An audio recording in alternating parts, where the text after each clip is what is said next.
All right. So I'm gonna try to keep this stream short. I was watching Tariq's stream tonight, and he shared this video clip. Now, this clip was actually uploaded to YouTube 3 days ago. It was uploaded to YouTube 3 days ago, right here, or 2 days ago, by Victor Bang. Victor Bang. So shout out to Victor Bang. Probably trying to get his little channel up or whatever. A lot of times these big time influencers actually find videos like this on YouTube by small YouTube channels just like this one. But this video currently only has 196 views. But listen to what this guy has to say. The question is the African American experience unique? And especially the African American experience. It's literally not duplicated anywhere on earth in history. African Americans are a completely unique phenomenon as a people. Who they are culturally, what their history is, what their experience is, isn't duplicated anywhere on earth. You don't know where you came from. You don't know what country you came from. You don't know what culture you came from. You don't know what language you came from. You don't know what your religion was before. You, like I've said before, you're more American than anyone because you don't have any other identity. Actually, your entire identity is American based. That's not the case of anyone else. I'm Irish American. I'm German American. I'm Italian American. I'm Jewish American. I'm this or that, the other. You can say African American, but you don't know anything about Africa. You don't even know which part of Africa. Africans don't call themselves that because I know my tribe. I have my language. I have my region, my country, my whatever. Like me saying European American. I'm not European. I'm specifically Irish and German. But you can't say that. You are American. You're the original Americans. You know? Everyone else is immigrants. You can't even be called immigrants. No. You know? You're originally American. And your culture is as close to being the indigenous culture of America as there can be without you being the indigenous people. You know? You're the indigenous people of the entity called America. Called the United States of America. Everything else came... I want to play that again.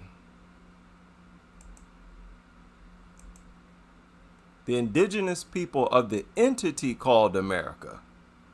And your culture is as close to being the indigenous culture of America as there can be without you being the indigenous people. You know? You're the indigenous people of the entity called America. And what I've been trying to stress is that we're actually the indigenous people of America. Just as much as the indigenous people in other places are the indigenous people of those places. Fiji Islands, whatever you want to name. Keeping in mind that we know all of these people originally migrated from Africa.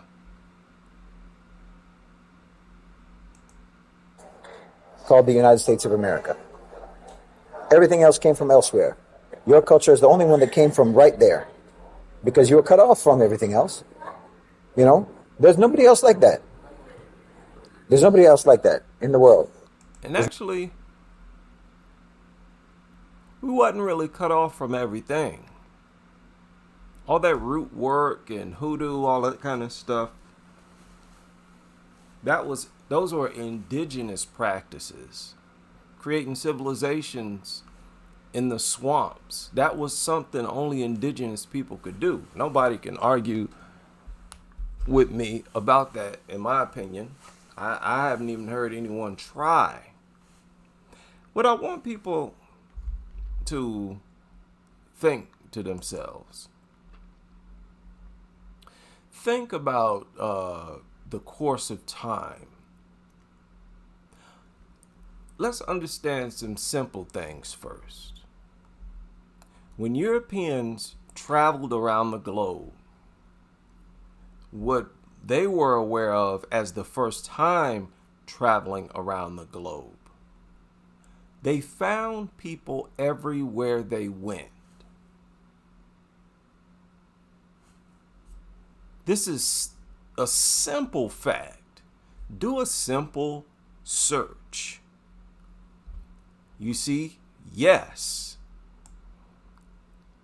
through exploration during the Age of Discovery, Europeans encountered and interacted with indigenous populations on what? All continents. What? All continents. That includes the United States. But understand, do you really think it's possible?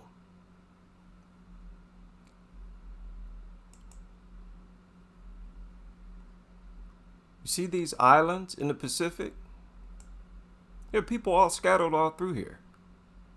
Do you know how much this had to have scared the Europeans? Do you know how this is one of the most terrified they've ever been in their existence? One of the most terrifying moments of their existence on this earth was when they first sailed around it, thinking that what? Nobody's ever done this. We're exploring new land. Oh, look at us. And found people in all these places that had been there forever. Can you imagine how that must have felt? How dumb they must have felt? How dumb they must have felt. How arrogant they must have felt. Like, who do you think you are to have thought you are the first people to travel across the globe? It dawned on them, we are new to this planet. There are people everywhere. Everywhere. And understand there's too many islands in the Pacific to count. But those islands stretch all the way to the United States. How could there possibly be, understand, not only people in all these places and all these islands, all the people they ran across were Negroes. And all these little islands out here, stretching all the way to the United States. Some of the Negroes had orange hair, but these were all extremely dark, Negroid looking people. How on earth would it be possible to only find red people here in the States? Do your own research. The information is available. All these people that they ran into when they first traveled, these were all black people in these islands. And they're still there. Those people are still there. How is it possible for the U.S., though, to only be populated by red Indians, no Negroes? Then you find Negro artifacts by the thousands, large and small. And those are the oldest artifacts here in the States. And again, these islands out here, where people have been on these islands for tens of thousands of years. The islands have far fewer monuments than what's here in the States. There's evidence of longer occupation here in the States than in these islands, where it's not disputed the people were there, Negroids, tens of thousands. It's not disputed. Yet these places, they're like empty. It's like nothing there. Nothing but woods and trees. And, you show up and you're like, why are there people out here? You get out there. Let me see here.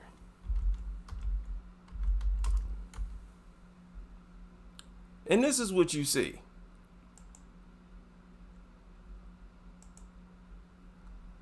You don't run into cities. You run into trees. You don't run into paved sidewalks. You run into dirt on these islands. And these explorers found people even in places like this. But there wouldn't be those same types of people here in the States, even though there's far more evidence of occupation and longer occupation here in the States. It's impossible. Now, what I want y'all to focus on is the late 1800s. The academic era here in the States in the late 1800s, how racist it was. Remember, that was the time of scientific racism. They was trying to say, hey, blacks are scientifically proven to be inferiors and closer to the animal kingdom than natural humans. They look at the size and shape of black people's skull, and it was real cartoonish. It was so ridiculous. They would project an idea that all black people have the same shaped skulls and all this kind of crazy nonsense that's laughed at today.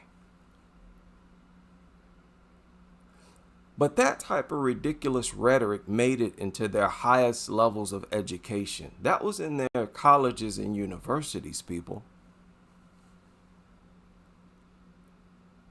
The most ridiculous, laughable, cartoonish ideologies and so-called scientific discoveries was in their highest institution of education and learning.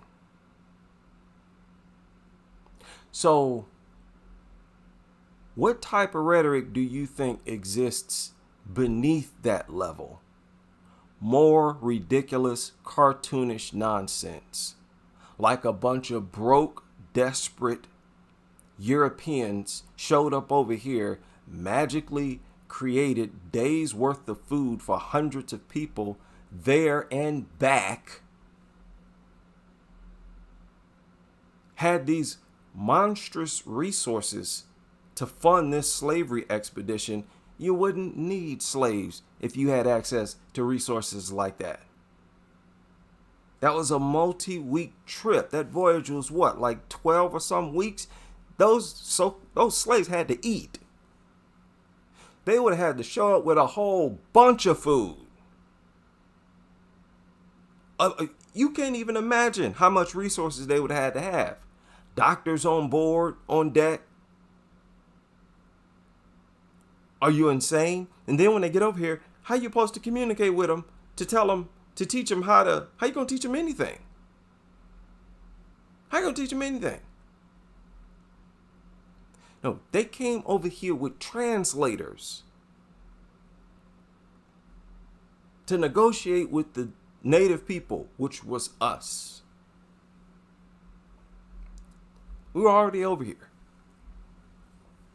They was broke, brought guns, and pointed the guns at the people they found here, said, you gonna work for us.